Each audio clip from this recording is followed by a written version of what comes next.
amigas aqui do canal. É uma grande satisfação essa live especial neste domingo, que nós temos aqui uma estreia ilustre, honrosa, pessoalmente muito rica para mim. Eu vou daqui a pouco compartilhar com o Paulo, ele não sabe disso que eu vou falar agora.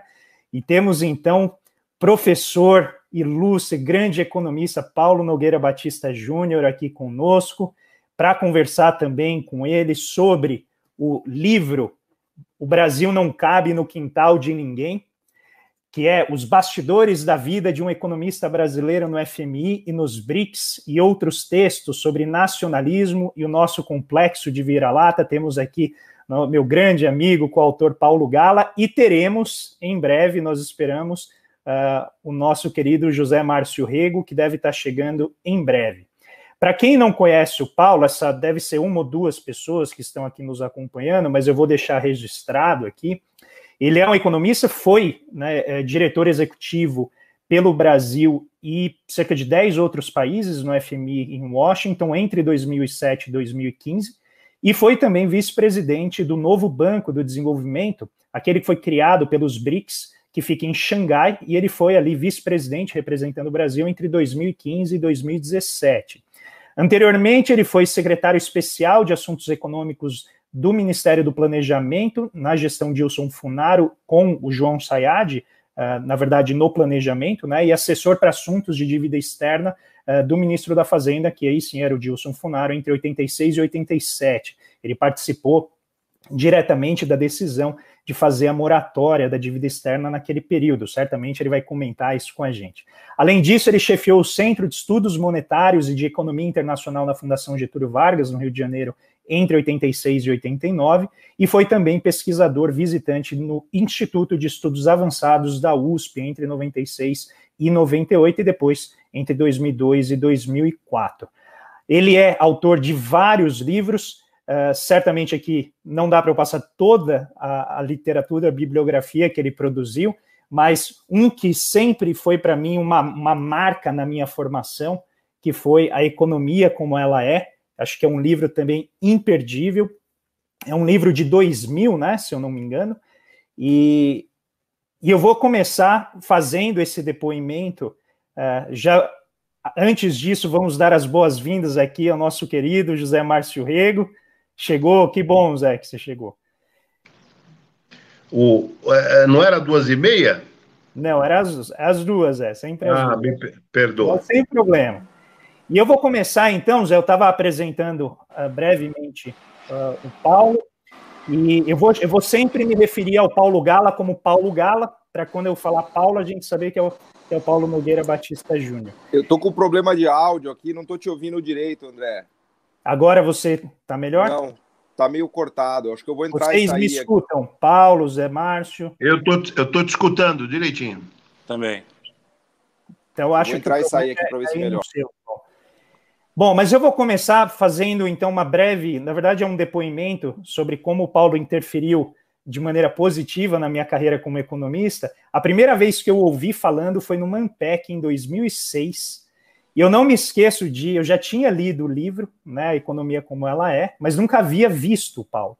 E aí ele estava numa mesa com vários economistas do governo Lula, e os economistas defendendo um monte de coisa que o Brasil estava crescendo. E ele falou assim, olha, a gente não está crescendo. E ele, de cabeça, puxou os números da economia ali, eu não lembro se era de toda a América Latina, por comparação, e me tirou um Nietzsche da cartola para reforçar o seu argumento. Aí eu falei assim, mas que economista é esse que numa mesa da Ampec me solta Nietzsche, Nelson Rodrigues, fala de Fernando Pessoa? É assim, vocês vão ver que é um conjunto multidimensional de erudição e ele é muito rico, e eu acho que vale muito a pena vocês prestarem atenção com carinho com o que ele está colocando, mas particularmente, Paulo, você foi muito influente na definição da minha tese de doutorado. Inclusive, hoje pela manhã eu fui reler essa entrevista que você deu para o Zé Márcio Rego, Ciro Biderman, no Conversas com Economistas Brasileiros, e você, em certo ponto, diz assim, a gente precisa fazer uma história da teoria sobre as estabilizações, uma história do pensamento. E ao longo do texto você vai falando, da entrevista, fala sobre isso, foi ali que eu falei, é isso que eu vou fazer. né, e fiz minha tese sobre evolução da inércia inflacionária, evolução conceitual da inércia inflacionária aqui no Brasil. Então, eu quero deixar de pronto assim, esse depoimento de como os seus escritos, não intencionalmente, acabaram afetando muito a minha carreira e certamente afetaram muito a maneira como eu penso a economia. E com base nisso, sem mais nenhuma delonga, eu passo a palavra para você com uma pergunta muito simples. Você vê alguma chance de a gente superar esse crônico complexo de vira-latas que nós temos, que acaba afetando, parece que todas as dimensões da vida social e também dos ocupantes de cargos, tanto no governo quanto em órgãos internacionais? Seja muito bem-vindo, Paulo. Boa tarde, André, José Márcio, Paulo Gala e ouvintes, participantes dessa live. Eu queria, em primeiro lugar, agradecer o convite que vocês me fizeram e, em especial, as palavras super gentis e exageradas do André a meu respeito. Só vou lhe fazer uma recomendação, André. Continue exagerando. Continua. Falaremos dessa história, Paulo. Você tem que contar. Parafraseando o Nelson Rodrigues.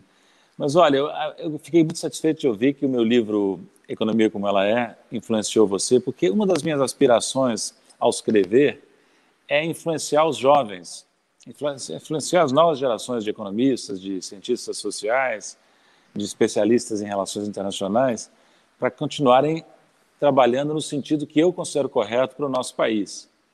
Eu sou um pouco provinciano, no sentido de que eu me preocupo primeiramente, quase que exclusivamente, com o Brasil.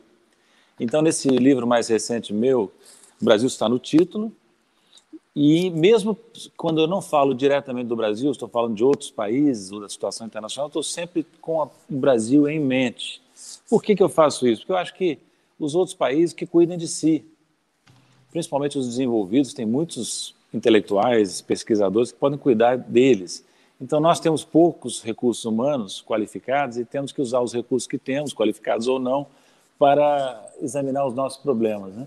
Nesse livro, O Brasil Não Cabe no Quintal de Ninguém, que tem como subtítulo Complexo Vira-Lata, eu quis justamente chamar a atenção para um paradoxo, que talvez seja o paradoxo central do Brasil enquanto nação cultural, que é a dissonância entre a grandeza objetiva do Brasil e a falta de noção subjetiva dessa grandeza.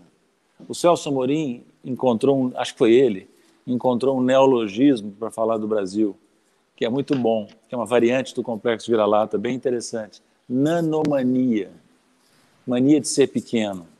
Porque volta e meia, isso surgiu no seguinte contexto, se não me falha a memória. Estava lá um debate entre o Celso Laffer, isso há pouco tempo, 2 anos atrás, um debate entre o Celso Laffer e o Celso Amorim, os dois ex-chanceleres. Um do Fernando Henrique e do Collor, o outro do Lula. E aí, se não me falha a memória, o Celso Laffer, tipicamente, criticou a mania de grandeza do Brasil. Aí o Celso Amorim disse, não, que mania de grandeza? Nós temos nanomania, mania de sermos pequenos. Vai ser possível superar isso, que é a sua pergunta?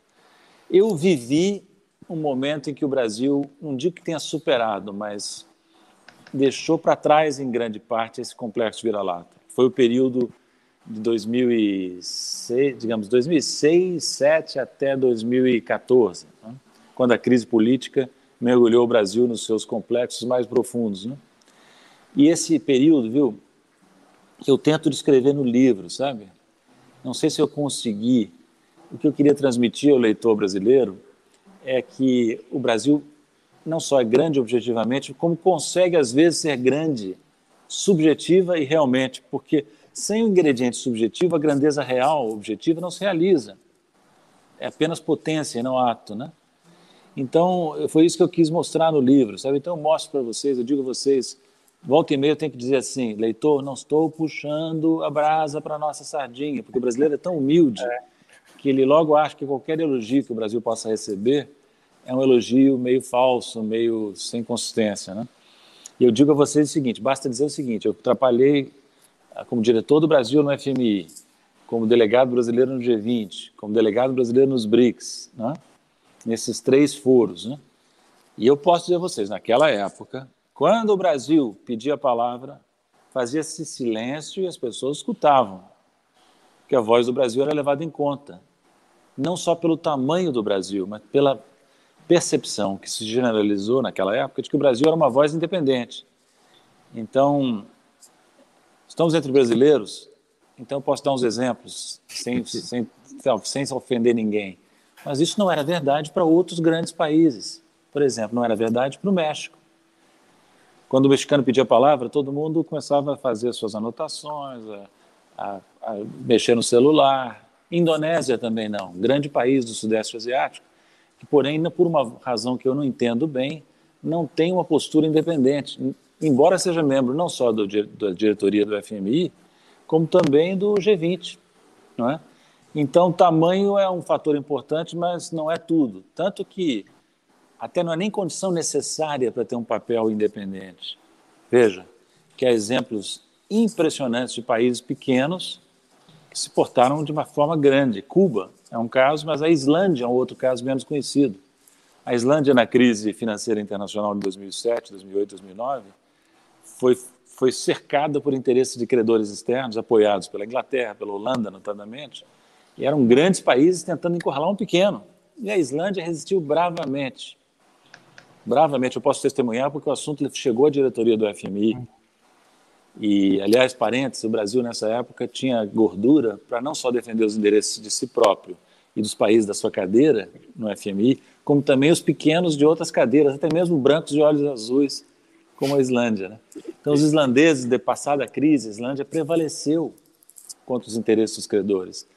E a Islândia dizia assim, brincando comigo, os islandeses diziam brincando, nós nunca vamos esquecer que em certo momento foram os islandeses e o diretor brasileiro no FMI contra o resto do mundo. Inclusive, em muitas passagens, né, Paulo, a impressão que dá no livro é que assim, você estava literalmente sozinho. Você estava numa sala assim, que você via o que estava em jogo, você tinha geralmente ali os países que estavam numa posição de desvantagem, e você assumia essa postura de auxiliar, né, de tomar, digamos assim, diplomaticamente as dores do país, e a impressão no livro é que era literalmente você lutando contra o centro, né, dentro da teoria centro-periferia. Não só contra o centro, contra a periferia também, porque a periferia muitas vezes atrapalha horrores, né? O Brasil sofre de um outro problema psicológico grave que eu chamei, não sei se está no livro isso, talvez não neste livro, que é síndrome de degradado. O que faz com que o brasileiro médio tenha um pavor de ficar isolado, sabe? É como se fosse um resquício daquela época em que os degradados eram desterrados aqui no nosso litoral, ficavam cercados por índios antropófagos, com enorme saudade de Portugal. Então, o brasileiro também não gosta de ficar sozinho, mas um grande país tem que saber ficar sozinho também. Não tem que buscar, claro. Lógico. Não tem que buscar a solidão por romantismo, porque se trata de uma coisa pragmática, que é a relação internacional. Mas você veja, por exemplo, no caso que eu descrevo no livro, os embates relativos à Grécia. Era uma vergonha o que estavam fazendo com a Grécia. Não tinha consistência moral, mas não tinha também consistência econômico-financeira. Não era um programa sustentável. Bom, eles destruíram 25% do PIB grego, né? Isso, uma destruição, colapso da economia sabe, grega. Paulo, que esse colapso era... Os diretores dos países desenvolvidos tinham vergonha também. Então, em certo momento, havia vários críticos do programa grego na diretoria. Só que à medida que afunilava o tempo e chegava o momento de tomar a decisão, votar ou não a favor do programa, iam pipocando os críticos. Eu me lembro de uma vez que o diretor canadense chegou para mim e falou assim, olha, isso eu nem conto no livro, são tantas coisas. Eu concordo, como você sabe, eu concordo inteiramente com as suas críticas ao programa da Grécia, mas eu não vou te acompanhar na decisão de abstenção ou de negativa. Ele disse para ele, não tem problema não. Se for necessário, eu fico sozinho com os gregos. Afinal, você, canadense, admira os ingleses, não? O Churchill não ficou sozinho em 1940 contra a Europa dominada pelo Hitler? Ficava gozando os caras, né? Então, mas olha, não era comum... Deu uma interferência agora? Eu acho que o Zé está com 2 microfones ao mesmo tempo, Zé. Deu microfonia aí do Zé. Mas, André, só para fechar, não é verdade, entretanto, que eu ficasse normalmente sozinho. Eu tinha os meus aliados e não podia funcionar sem aliados, né? Porque o poder de voto do Brasil é pequeno, né? Qualquer país individualmente tem um poder de voto pequeno, exceto os Estados Unidos. Então, os países, para ter influência, se congregam. Os europeus formam um bloco, nós formamos uma aliança um mecanismo de cooperação com os diretores dos BRICS, por iniciativa da Rússia, isso eu conto no livro, né? Então, o isolamento é uma situação de último caso, entende? Quando você realmente percebe que a maioria... Agora, é engraçado que mesmo um diretor isolado incomoda, sabe? Porque, psicologicamente, a maioria massiva quer que todos sejam solidários com o erro, entende? Se tem um que não aceita o erro, isso lança uma luz desagradável sobre a maioria, entende? Por isso que eu não tive uma vida muito fácil lá, não gostavam tanto assim de mim, muita gente não gostava.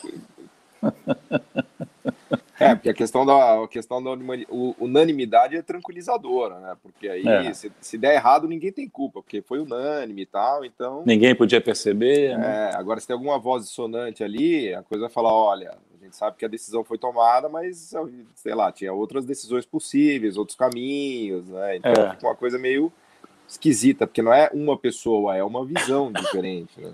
Mas, o Paulo, eu só podia tomar esses riscos porque eu tinha o apoio do governo brasileiro, né? Ele tinha uma relação muito boa com Guido Mantega, que foi ministro durante todo esse período, quase todo o período em que eu fiquei em Washington, né?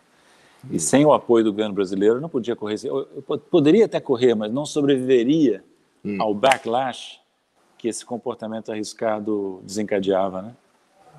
Então, aqui, Paulo, estão perguntando algo que me ocorreu durante a leitura do livro, que é, eu não vou dizer que é similar, tá? Mas vou dizer, é uma similitude entre o relato que você faz da posição do Brasil e algo parecido com o que o Yanis Varoufakis conta na posição dele como ministro da Grécia, no sentido de confrontar todos os interesses, as convenções, né, o poder que estava instituído ali na Troika. E existe ali, evidentemente, esse arranjo, e é um arranjo que ele é muito, me parece, imóvel. Né? Então ele demora muito para mexer, as regras parece que são feitas sempre para nutrir o poder europeu. Inclusive esse é um dos grandes vilões, se a gente puder colocar de maneira bem caricatural no seu livro, né? Eu não esperava, né? São os europeus como aqueles que mais impedem o avanço e a reforma do FMI, da arquitetura financeira internacional.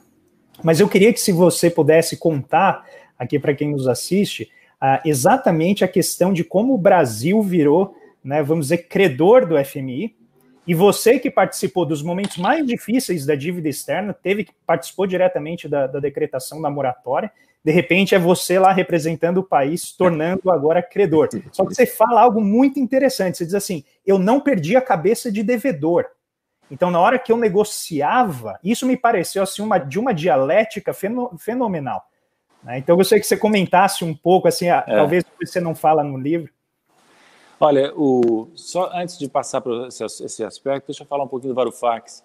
Esses meus embates com a Grécia antecedem a chegada do Tsipras e do Varoufakis, que foi um longo processo que levou finalmente à vitória da esquerda, né, nas eleições. E eu conto no livro até que eu tive um encontro com o próprio Tsipras. O Tsipras pediu uma reunião com o presidente e os vice-presidentes dos BRICS, em São Petersburgo, num evento internacional.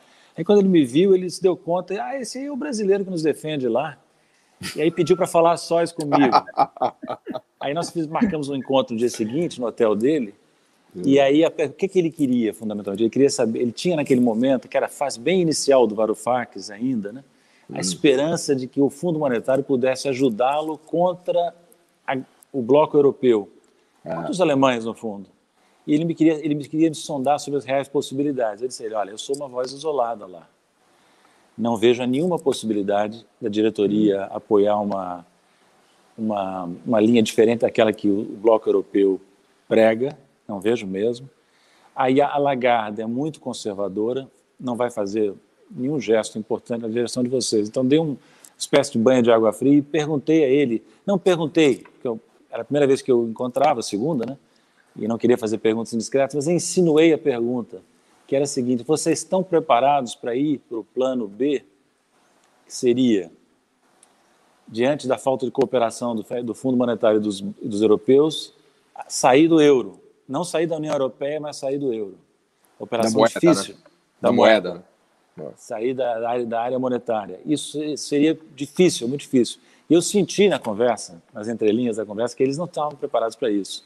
O Varoufakis era mais trovão do que tempestade, viu? Na minha opinião. Sabe? Era muito verde no cargo e não estava preparado para ir às últimas consequências, nem o Tsipras. Né? Mas passando para outra pergunta, eu, apesar de ser só um, na minha vida eu vivi dois momentos muito opostos na relação com o Fundo Monetário. Quando eu fazia parte do governo Sarney, na época do Funaro e do Sayad, eu participei da negociação de um empréstimo do FMI ao Brasil. Nunca poderia imaginar que, quantos anos depois, 30 anos depois, eu estaria já com 50 e poucos anos, fazendo o oposto, né? Você saiu do grande devedor para um credor, né? Um credor importante. Fantástico. Eu passei a representar o Brasil como negociador do credor, né? Credor vis-à-vis do... Eu não esperneei, não fiz nenhuma vingança.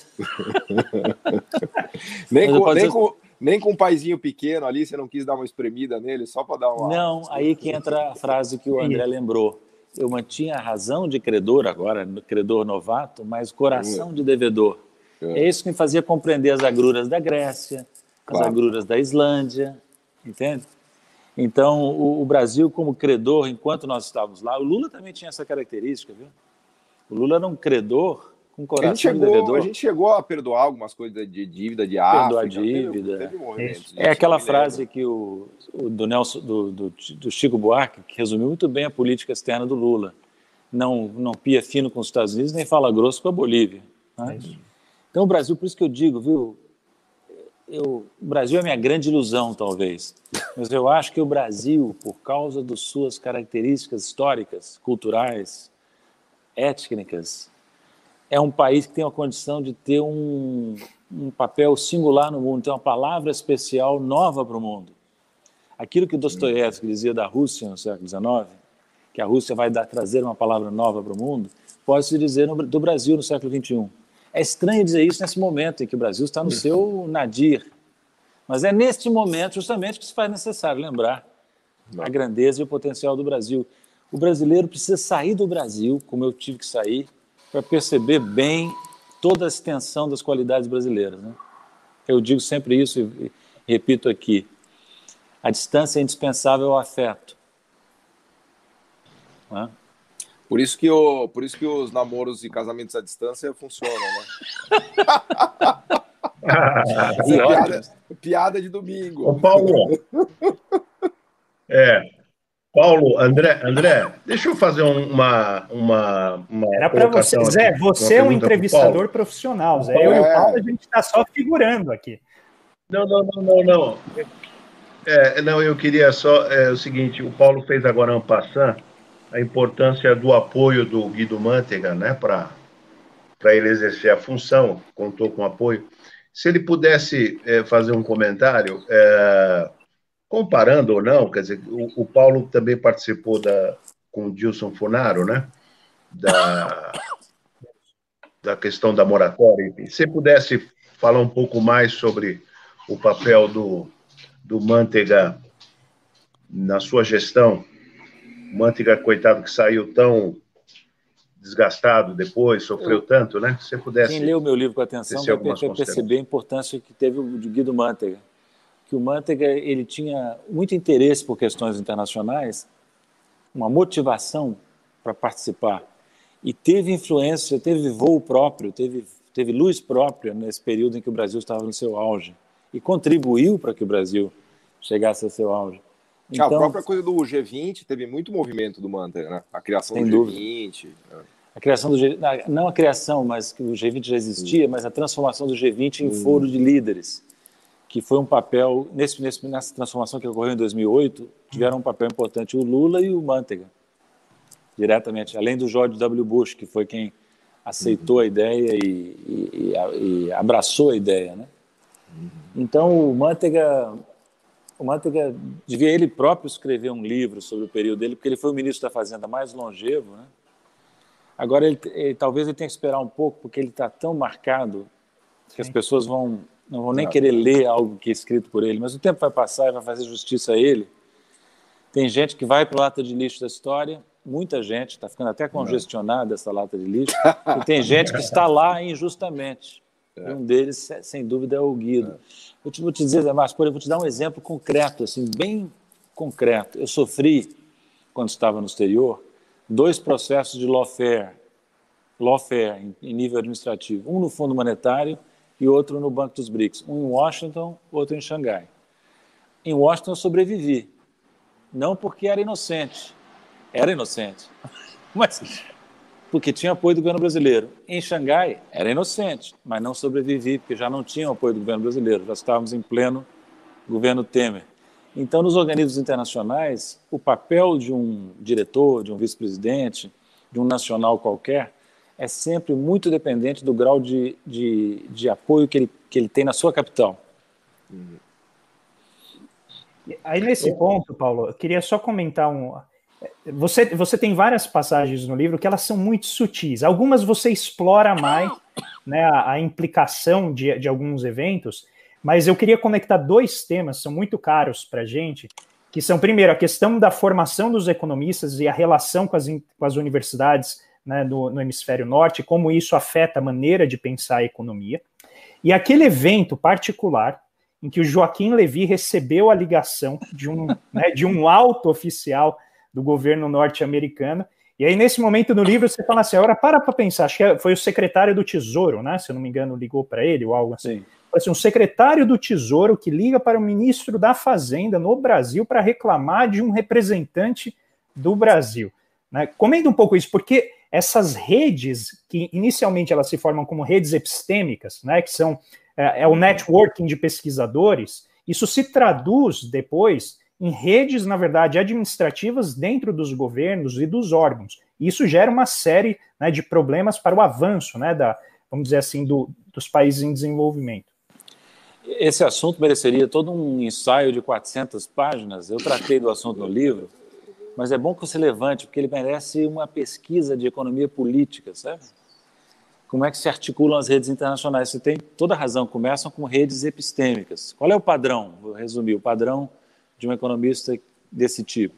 Primeiro, ele vai estudar numa universidade local que ensina a economia à moda americana. Daí ele vai fazer pós-graduação, mestrado, doutorado no exterior, nos Estados Unidos principalmente, volta inteiramente aculturado quando volta.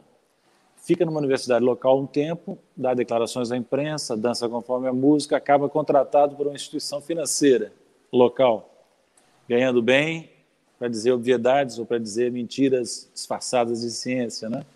Depois vem a parte decisiva, que é a chamada porta giratória. Revolving door, dizem os americanos. O sujeito sai de uma instituição financeira privada, vai para o comando do Banco Central e volta. Faz essa alternância, às vezes 2 vezes, né? O mesmo sujeito. Né? Aliás, desculpa interromper, mas tem uma sacada do Nelson Barbosa que é incrível. Ele fala que o Banco Central brasileiro está virando uma área de trainee para jovens economistas brasileiros. Né? Que ele faz o trainee no Banco Central e depois ele volta. Sempre foi um pouco assim, né? Mas agora o nível do padrão baixou, né? Piorou. Então, o Levy é exatamente isso. Esse padrão que eu descrevi, geral, se aplica muito ao Levy. Aí o sujeito se torna ministro da Fazenda do Brasil, substituindo justamente o Manteiga. Se o Manteiga... Aí, nesse momento, antes de entrar no falar do Manteiga de novo, nesse momento, Zé Márcio, qual é a questão? É a Ucrânia. Mais uma vez, o Fundo Monetário sendo pressionado pelos europeus e, sobretudo, pelos Estados Unidos, a apoiar um programa inviável, porque a Ucrânia é um aliado, é um Estado cliente. Aí eu fico na crítica. Sabe, o FMI funciona assim, quando você vai aprovar um programa, principalmente de grande porte, você tem uma série de reuniões de não decisivas, de discussão com a diretoria. Nessas reuniões eu estava lá torrando a paciência do staff, né? Mostrando contradições, mostrando omissões, né? Fazendo meu papel habitual. Na época do Manteiga, jamais o secretário do Tesouro pegaria o telefone para ligar para o Manteiga, para reclamar de mim. Mas com o Levy era diferente, porque o Levy era visto pelo secretário de Tesouro dos Estados Unidos como um dos deles. Isso. Entende? Dessa network que antes era epistêmica, agora é uma network de política pública. Entende? Que são os economistas sérios, né, Paulo? Eles chamam, eu e o Paulo, particularmente Paulo Gala, a gente sofre muito isso nas redes sociais, o pessoal fala que a gente não é sério. Lendo o seu livro, eu fico feliz. Não, mas é que, na verdade, é sinônimo de americano, né? Mas Mas aí, você não participa da agenda de pesquisa dele. Mas veja o absurdo. Eu, como diretor, junto com o Russo, que por razões políticas também era crítico do programa, não tinha condições de barrar o programa. Eu só conseguia, de novo, fazer o papel do minoritário que aponta o rei está nu e deixa toda a maioria envergonhada. E os americanos não queriam isso. Aí pensavam assim, mas esse Levi, ele não é dos nossos? Ele está deixando esse Paulo aí fazer essas coisas? Liga pro cara lá. Liga pro cara lá. Pro sujeito. Ele telefonou, entendeu? Agora, o engraçado é o seguinte, eu noto isso no livro. O Levi foi que me contou que ele tinha recebido um chamado do secretário de Tesouro. Ou seja, ele não se envergonha de passar o recado. Estranho, né? Mas eu acho que na cabeça dele, Paulo, aquilo foi uma forma de te convencer, para te dizer, olha quem que você está incomodando. E também, certo. E também, André, uma forma de mostrar como eu sou importante. Eu recebo telefonema do secretário de Tesouro. Multifacetadas as motivações, Márcio? André, eu ia te pedir o seguinte, se você pode colocar... trocar a câmera? Não trocar, é que se você pode colocar a do computador para eu poder ver. Aqui está dizendo... Vou colocar do computador, peraí. Boa aí, ó. Assim fica melhor para ver você. Agora ele está no mudo. Deixa outro também. Tá perfeito, tá perfeito. Não, deixa a do celular também. Então, o problema é que eu não consigo deixar você com uma câmera e o telefone e o microfone da outra. Você tem que ficar... tá. Então retorna, desculpa. Tá bom.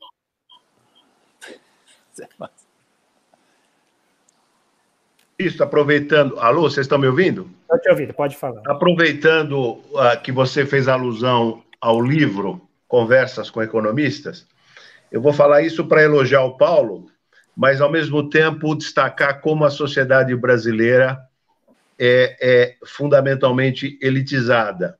Dos 15 economistas brilhantes do Conversas com Economistas, 3 são primos entre si. Paulo Nogueira Batista Júnior, André Lara Rezende e Eduardo Gianetti. Interessante, né, Paulo? Se você pudesse falar um pouco. O parentesco é só de sangue, não intelectual, né? Se bem que vou dizer que o André... Não, o André ele voltou para a família.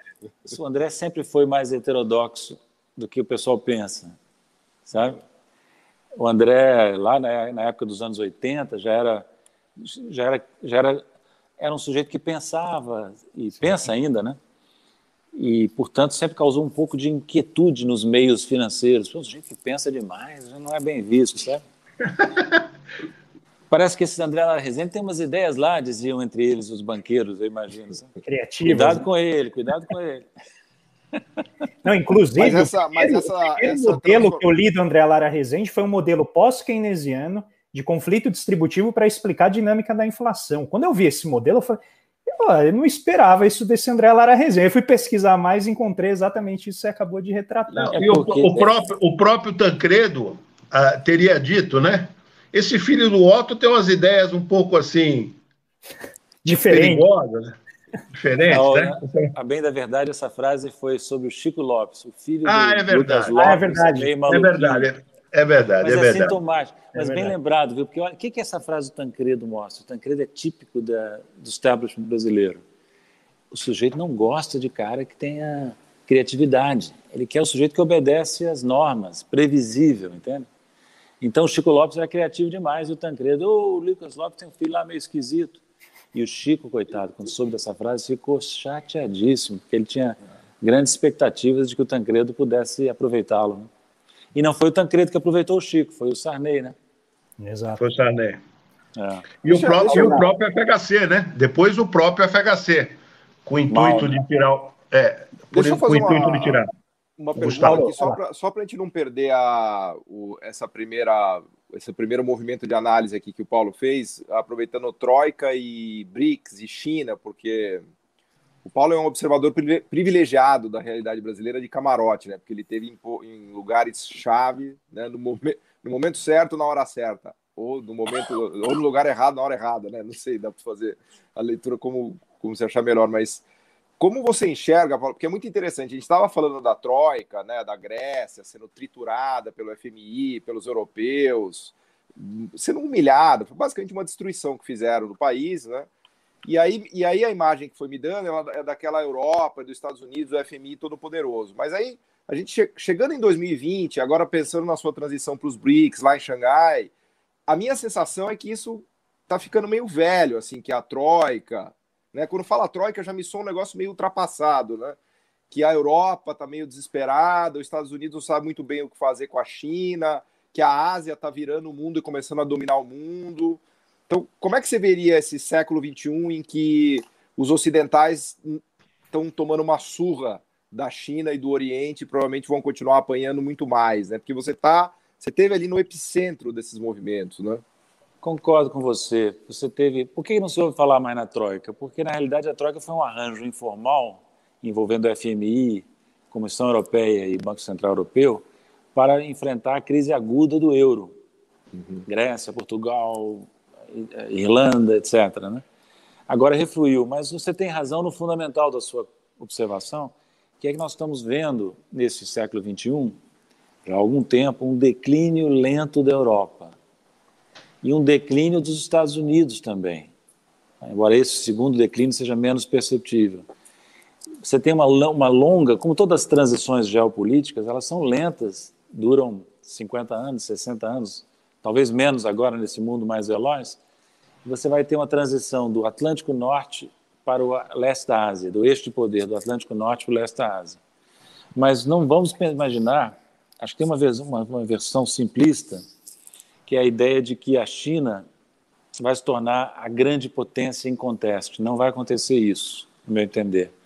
Vai acontecer a formação de um mundo crescentemente multipolar, com o polo chinês ganhando proporções cada vez maiores, se tornando hegemônico no longo prazo, entende?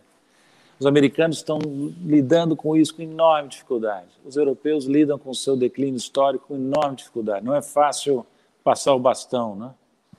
Não é fácil no nível pessoal, não é fácil no nível nacional, no nível internacional, né? Então você vê as dificuldades que tem envelhecer, cada um de nós ao envelhecer, a dificuldade que sente, né?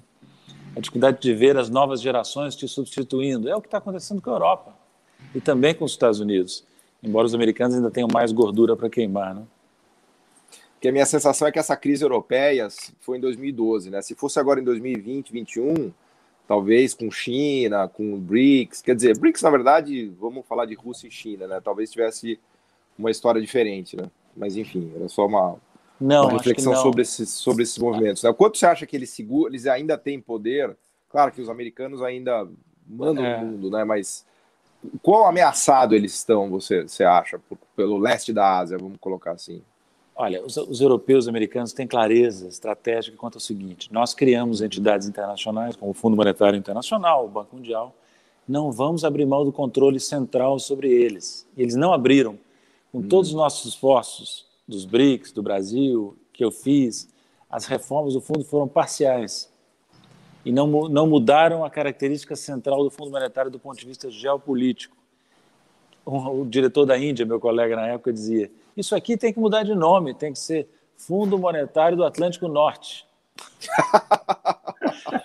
Mas não é por acaso, não é por vaidade, principalmente, que os europeus seguram essas posições, os americanos também. Claro. É que eles querem ter a possibilidade de orientar o Fundo Monetário e o Banco Mundial nos momentos de emergência, principalmente.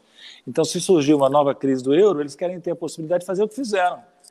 Botar a Troika para funcionar de novo e atropelar todas as regras, se necessário, para trazer dinheiro e apoio financeiro a países em crise que eles considerem estados clientes, entende? Então, nós temos que aprender com eles, né? Nós temos que aprender com eles que o interesse nacional se defende com unhas e dentes, se necessário, com base em alianças regionais, né? Nós temos muito a aprender com as velhas potências. Essas mudanças, Paulo, que o FMI tem soltado, mais na linha de mudança de pensamento, né? Aquele paper lá do Was Neoliberalism Oversold. Até seria legal, André, a gente deixar para as pessoas verem depois. Eu acho que tem dois papers que tem um quê de autocrítica, né? O das políticas industriais, que é o The Policy a política cujo nome a gente não ousa mencionar, né? Eu diria que são 3 movimentos. O primeiro seria esse do neoliberalismo oversold, que é uma crítica ainda que bem comedida, depois a da política industrial, depois agora os papers de política fiscal, que seria, vamos dizer assim, o coração do FMI, com essa nova economista-chefe que saiu na capa da Vogue da Índia, não sei se vocês viram, né? Porque ela é toda bonita e tal. Agora já, vamos dizer assim, ostensivamente falando que tem que fazer gasto fiscal mesmo, política fiscal expansionista, e por conta da pandemia, etc, etc. Como é que você enxerga essa mudança? Se é que há alguma mudança de verdade dentro do FMI? Não, porque eu entendo que tem dois planos, tem um plano do pensamento e tem o plano do poder, né? E muitas vezes, todas as vezes quem manda é o plano do poder, mas eu queria ver como é que se enxerga tudo isso. Não, eu acho que existe uma mudança, sim, que começou, na verdade, com a crise de 2008, na época em que eu estava lá. É um processo que foi iniciado por várias pessoas, mas uma que se destacou desde o início no que ele chamou de Rethinking Macro, foi o Olivier Blanchard, que foi durante muito tempo economista-chefe do FMI. Quando eu estava lá, ele era o economista-chefe durante grande parte do tempo. Ele teve um papel importante nessa época mesmo. Teve. Inclusive, você tem uma leitura especial sobre ele, que você puder também compartilhar, sobre a dinâmica, o que ele queria fazer. Eu achei bem legal como você colocou. Eu descrevo o papel do Olivier Blanchard, que só foi possível graças ao Dominique Strauss-Kahn, que trouxe ele para o cargo. O diretor-gerente francês. Depois, com a Lagarde, a vida do Olivier, se não me engano, piorou. Foi o que eu pude perceber. A Lagarde é mais rotineira, mais conservadora, o Dominique mais aberto a novas ideias. O que fez o Blanchard? O Blanchard trouxe a dúvida para dentro dos esquemas mentais dos economistas do fundo. E esse processo continua com essa moça agora, a Gita. Né? O que move essa revisão conceitual do Fundo Monetário? É a realidade das crises. Primeiro a crise de 2008, agora a crise de 2020. Nas crises prevalece aquele velho provérbio, nós somos todos keynesianos. Eu diria que em crises de grande porte, somos todos hiper-keynesianos. Até os ortodoxos, né? Então é notável, por exemplo, se você observa, mas o Paulo Gala tem razão numa coisa importante. Não se pode julgar a atuação do fundo a partir dos papers que o departamento de pesquisa produz. Tá. Porque a atuação do fundo, na prática, é mais ortodoxa do que os papers. Reflete mais a realidade política do fundo do que os papers. Porque eles falam assim, meio que deixa as crianças brincarem lá com as ideias e tal, mas quem manda aqui é a gente, nada vai mudar, né? Eu não depreciaria assim tanto. Como se fossem balões num tom de domingo aqui, só para fazer piada. Nos balões de ensaio, sabe? Balões de ensaio na forma de working papers, de documentos. Mas eu quero dizer a vocês que os europeus e americanos disputam esse espaço enormemente também. Não dão vida fácil ao pessoal que quer brincar no recreio. Não. Os alemães tratavam o Blanchard, por exemplo, e o autor desse paper, Liberalism Oversold, como se fosse Jonathan Ostry, como enviados do demônio. Os alemães são muito dogmáticos, né, em economia. O próprio Paul Homer não teve nenhuma vida fácil no Banco Mundial. Porra, a história dele no Banco Mundial é incrível também. Né? O Paul Homer também chegou lá como elefante em loja de louças. Né? Chegou também, tendo regra de cima a baixo. Né? O Blanchard foi muito mais hábil, muito mais cauteloso, sabe? E conseguiu muito mais em termos de revisão do pensamento do fundo do que o Homer, no curto espaço de tempo que teve, conseguiu. Né? Então, acho que vai prosseguir essa revisão e é importante, viu, para os economistas que estão nos escutando, registrarem a enorme e crescente defasagem entre a ortodoxia de Tupiniquim, que eu chamo de ortodoxia econômica de galinheiro, e a ortodoxia de Washington. A ortodoxia de Washington é muito mais flexível, mais arejada. O nosso pessoal acaba absorvendo, viu? Mas demora. André, deixa eu fazer uma crítica ao Paulo. O Paulo está muito... O Gala ou o Nogueira? Quando for crítica é por Nogueira. É uma crítica construtiva. O Paulo faz tempo que não voltou para a sala de aula. Eu tive o privilégio de ser aluno do Paulo Nogueira Batista no mestrado. o Paulo Nogueira Batista, além de um grande policymaker e de um grande escritor, é um excelente professor. O curso do Paulo é um primor. E um professor rigorosíssimo. Eu lembro de um aluno da minha turma, não vou dizer nomes, Não, teve fala uma nota... nome, fala nome. Não vou. Um pouco. E aí ele é conhecido de todos nós, teve uma nota bem baixa e foi reclamar com o Paulo, teve acho que 3. E o Paulo dizia o seguinte, mas professor, eu sou até professor de economia, eu conheço tudo isso. Aí o Paulo, muito duro, falou assim, então você escreve muito mal. e não fez a revisão da nota, não. Essa crítica... Mas eu quero... Não, a crítica é o seguinte, a crítica é que você volte a dar o curso. Porque você é um exímio. É uma crítica convite. E, ao mesmo tempo, se você pudesse falar um pouco da sua formação, quais foram os economistas que te influenciaram, os professores que foram importantes na tua formação? Porque a formação do Paulo é um negócio estupendo, né? Além de todo esse conhecimento específico em economia, o Paulo conhece filosofia, conhece ciência política. O Paulo é realmente um... Nelson Rodrigues, dos grandes conhecedores do Brasil. Sou muito simpática a fala do Zé Márcio, mas eu sou, na realidade, um diletante, sabe? No que isso possa ter de positivo e no que isso possa ter de negativo. Eu sou ainda professor licenciado da Getúlio Vargas, de São Paulo, e não retomei o vínculo, apesar de já ter voltado ao Brasil, por uma razão familiar, porque eu estou morando em Florianópolis. E até agora eu não consegui um entendimento com a escola. Nem sei se a escola está tão querendo que eu volte, viu?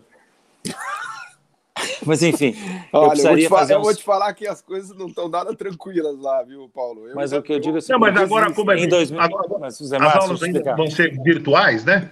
Ainda vão ser virtuais.